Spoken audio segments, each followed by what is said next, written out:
Welcome to episode 8 of the Loane Hockey Podcast. Today we're going to be talking about 5-on-5 and power play reentries. Now, reentries are a very important topic when it comes to the discussion of 5-on-5 play and also power play as well, because of the ability to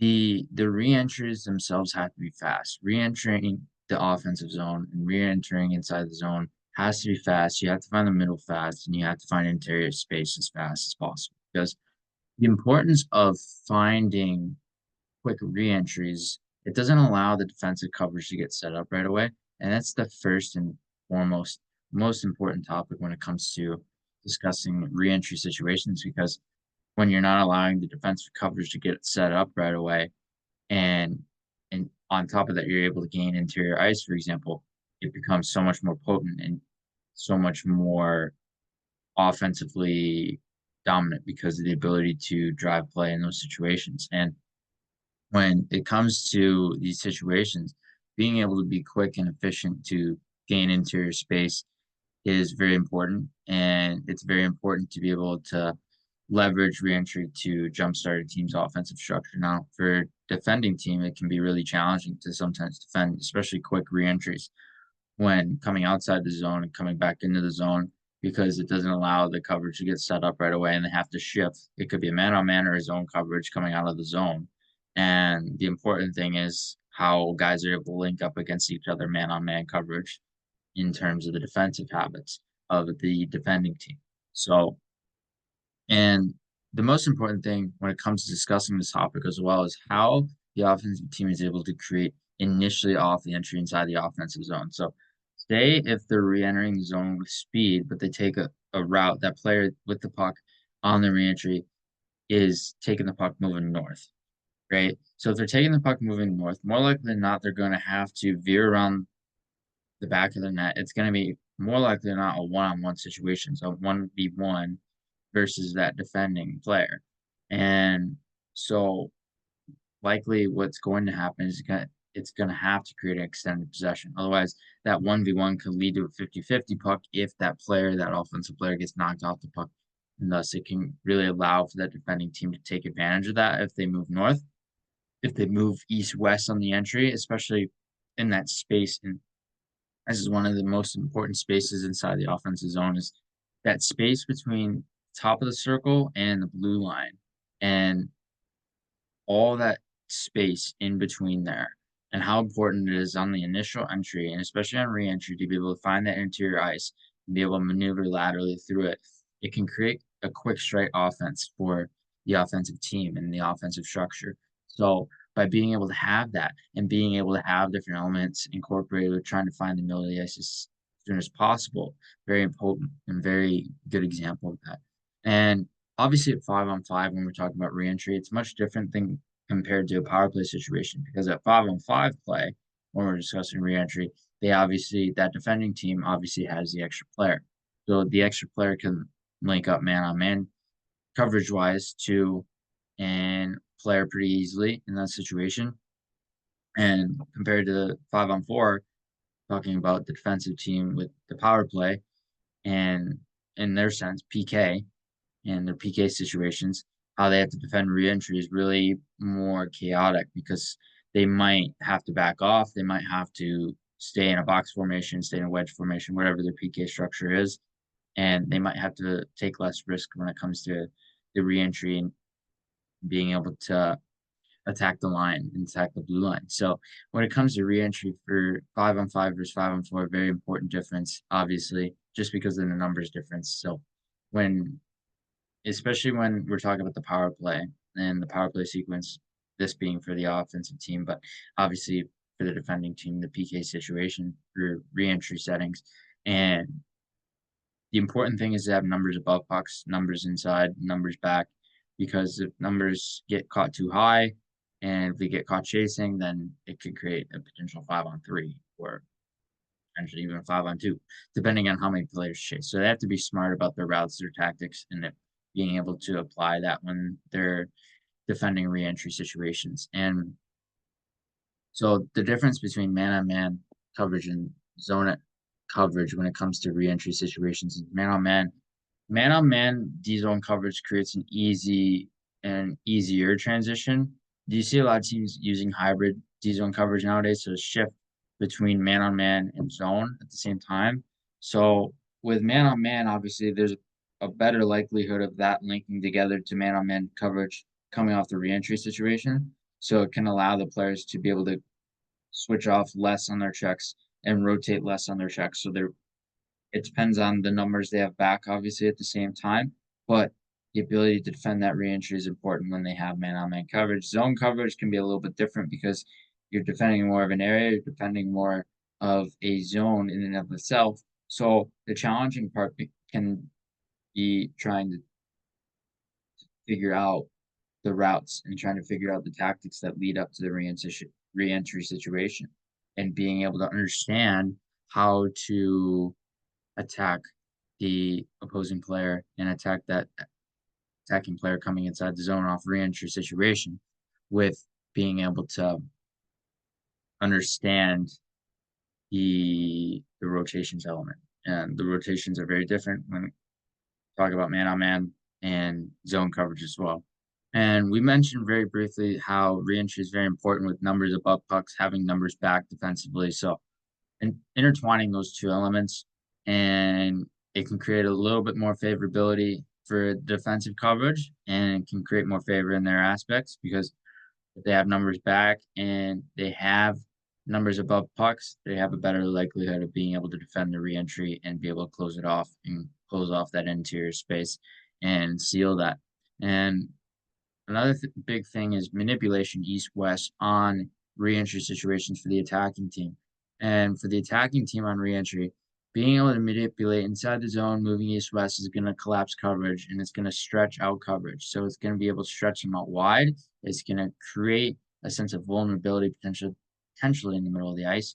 And it can create a sense of chaos because there could be incorporating a change of sides possession element to be able to find the other side of the ice be able to link together different elements that apply to the change of sides possession. It could be small area triangles, it could be little puck skill elements, it could be tactical interchanges, it could be these interchanging at the line and moving the space, something along those lines where re-entry settings are very important to have all players involved, 5 players involved, and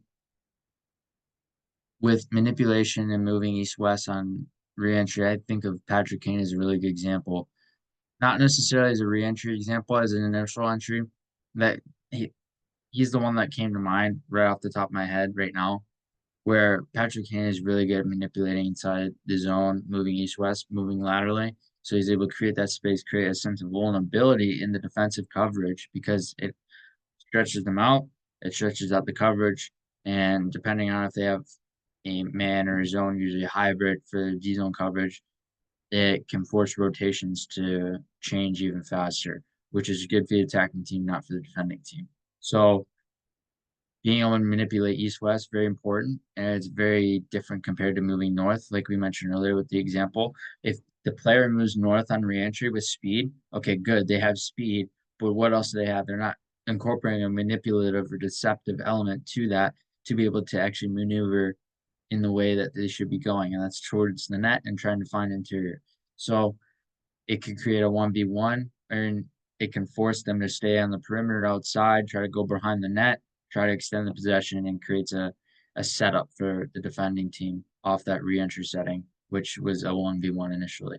So that's just an example that we were mentioning, and it's not necessarily a huge deal, but when we talk about re-entry players in and of itself, we obviously mentioned Patrick Kane as a really good zone entry threat in and of itself. But at the same time, another really good example is Connor McDavid off re-entry settings from the Edmonton Oilers. Obviously, one of the best player in the league right now by far, and he's so potent offensively, so potent when it comes to these re-entry settings because he has a really good habit of being able to understand that re-entries have to be fast. Re-entries have to be fast as possible. And if you want a guy who's fast as possible, you want him. And you want him with the puck. So when it comes to him on re-entries, he's really good at setting foundation by being able to get off the wall, find interior ice, get his toe caps to the middle, understand how to swing through the middle and be able to find space interior on the entry scenario. So that way, from the re-entry setting on the entry, he's able to find interior automatically. It's like an automatic switch for him. He finds middle ice as often as he can, no matter where it is. He's always trying to find middle ice, and that's why he's so successful at being able to find middle ice because he can do it all the time. Any situation, doesn't matter. He's so good at it. And with him, he's really good at using his feet and his body to be able to gain that interior ice. He's so sound at doing that. And we mentioned Connor McDavid. And another thing is the importance of re-entering and re-entry with speed and deception inside the offensive zone. And so speed is one factor, but the deception is another because the deception can actually link together speed in the hands. So the deception can link those two elements and can allow a player, really allow a player to find that interior ice and be able to manipulate space, create time for themselves.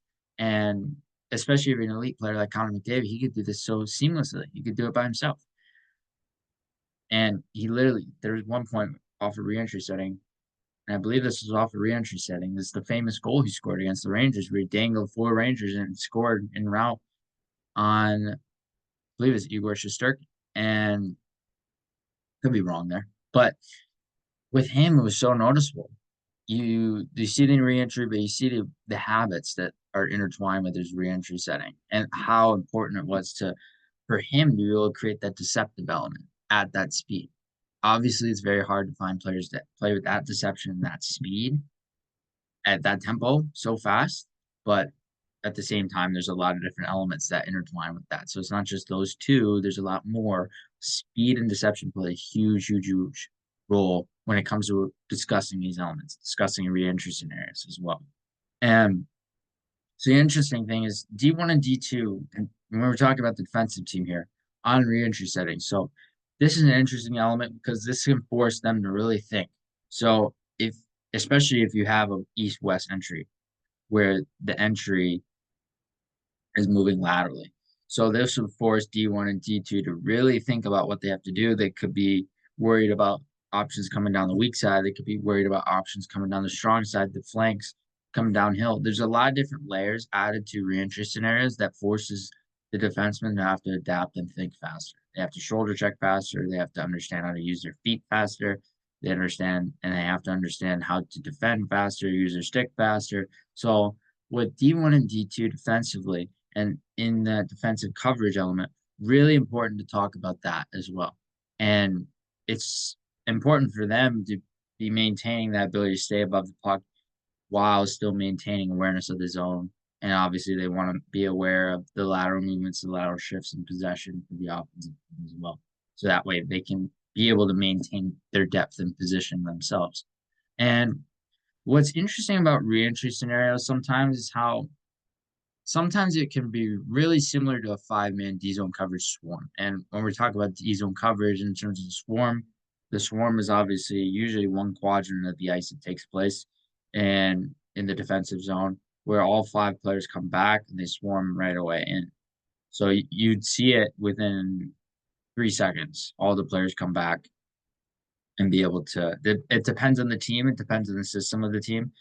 And usually off track back scenarios, teams will like to use swarms and especially in their D zone coverage just to be able to adapt initially and then they'll spread back out into what they normally use. Depends on the team.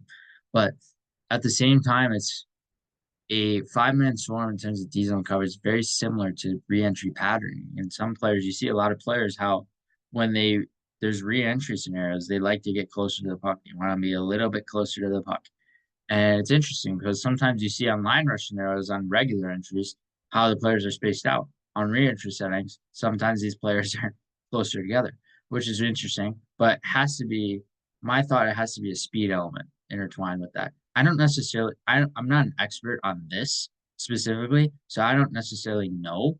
But at the same time, my thought and my belief would be that okay, if the re-entry has to be fast, it has to be played smartly, it has to be played with vital support, then it makes sense why the players are coming in and swing through with support, with numbers, to be able to provide that initial speed element, deception element, and then if it happens, they might have to go back to their own offensive zone possession sequence, extended possession, whatever it may be.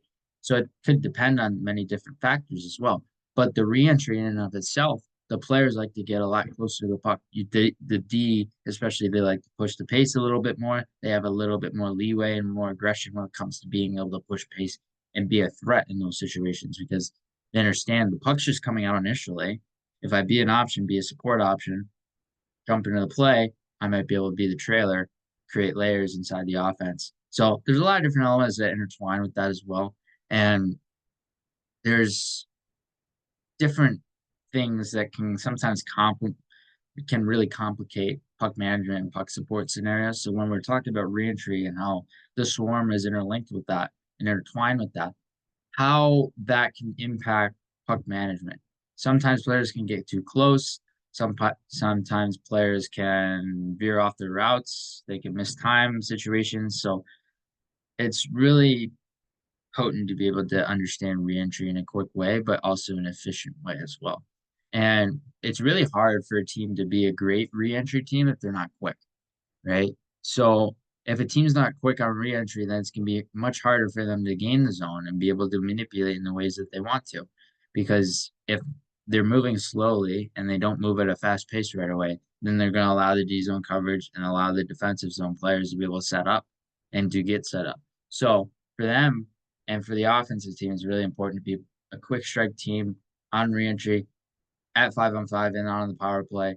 On the power play, especially important reentry scenarios because you could actually keep players on the ice for longer because sometimes there's less changes when it comes to the PK players. And when they're on for longer, obviously they're going to get tired for a longer period of time as well.